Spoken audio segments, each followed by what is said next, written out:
Hello English Literature A-level students. This is a PowerPoint lecture on the genre, one of the genres that informs In Cold Blood for Paper 2, Prose Comparison. And just to remind you that genre is a context. Okay, so when you're thinking about relevant context in your essay questions, it's not just history and social things, it can be genre features as well. Okay, so the police procedural as a genre is generally accepted to have started with a television programme and series rather than with anything literary.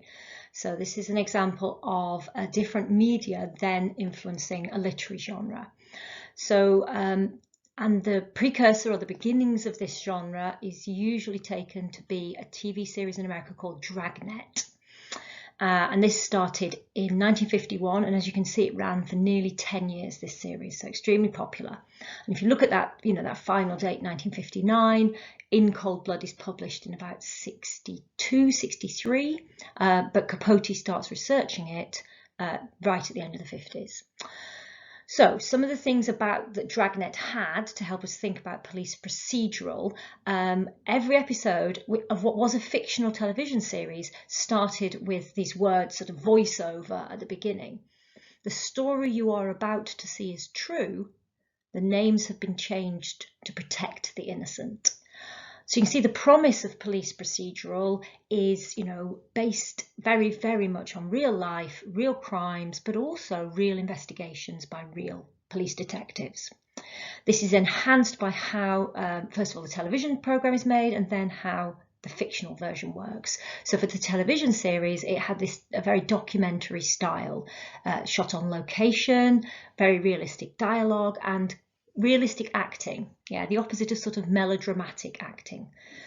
It was made in cooperation with the Los Angeles Police Department, which gives it realism, but also gives it perhaps a bias or a slant. They wouldn't be involved in something that didn't paint them in a good light. And indeed, it helped to improve the image of the police with the public, first of all in California, but then across America, because the show was seen all across America. And like I say, this new genre in television crime then had an effect on writing crime and literary crime.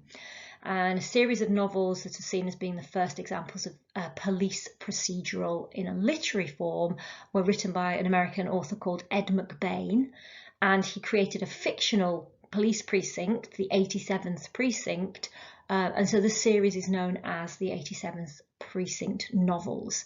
And just like in Dragnet, each novel had this sort of wording at the beginning.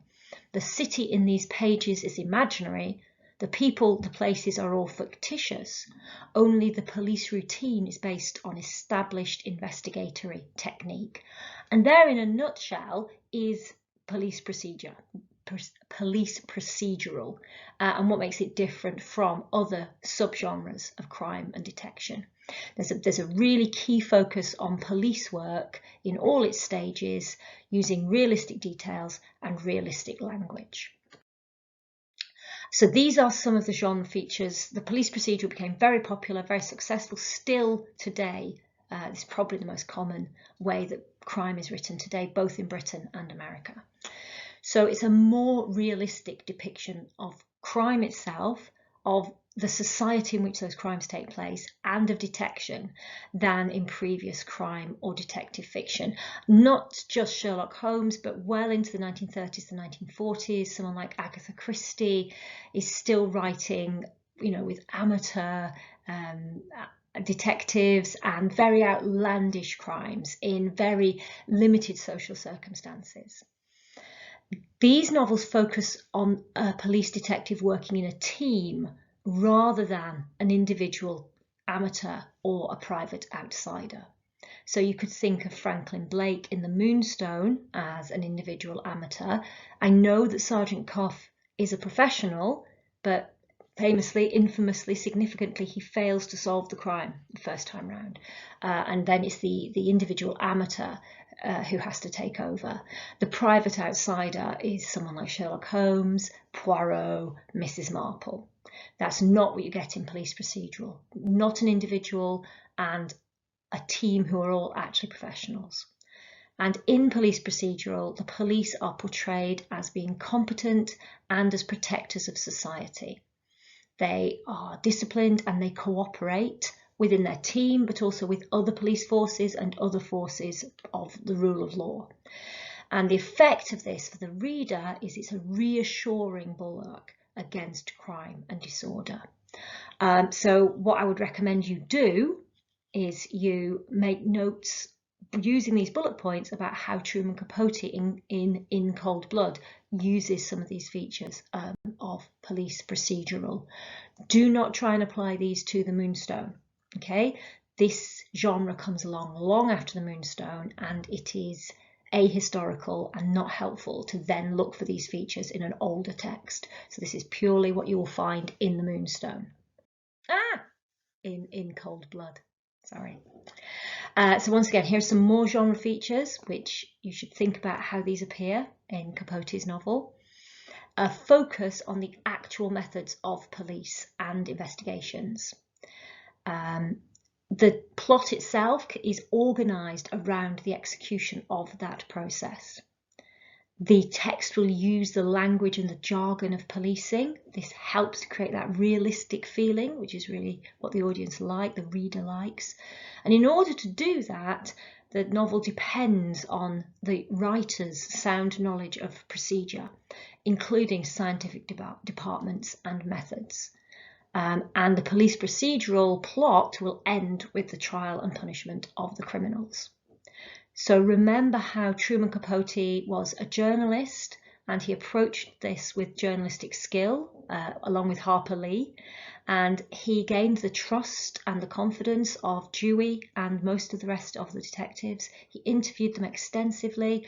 They gave him access to all their files, their notes, their evidence, so he certainly had that sound knowledge.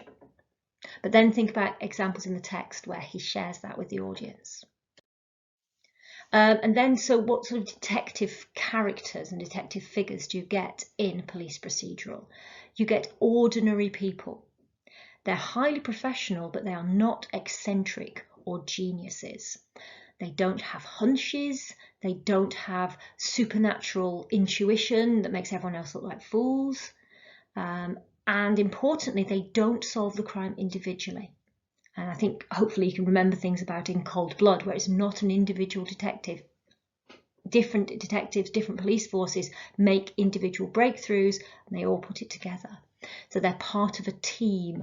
And if you would like a fancy term for that, you can describe them, the team, as a protagonal collective. From the word protagonist, but instead of an individual protagonist, you have a collective. And also importantly, police procedural is not about the detective. It's about the crime, it's about the solving of the crime, but it's you know, the detective is not really who you're interested in. And one of the ways the police procedural creates realism is that the dialogue and the voices of the detectives, they speak in the vernacular, that is everyday language, and quite hard-bitten dialogue and cop speak. So you can think about and find examples of that, the way the detectives speak to one another. Cool.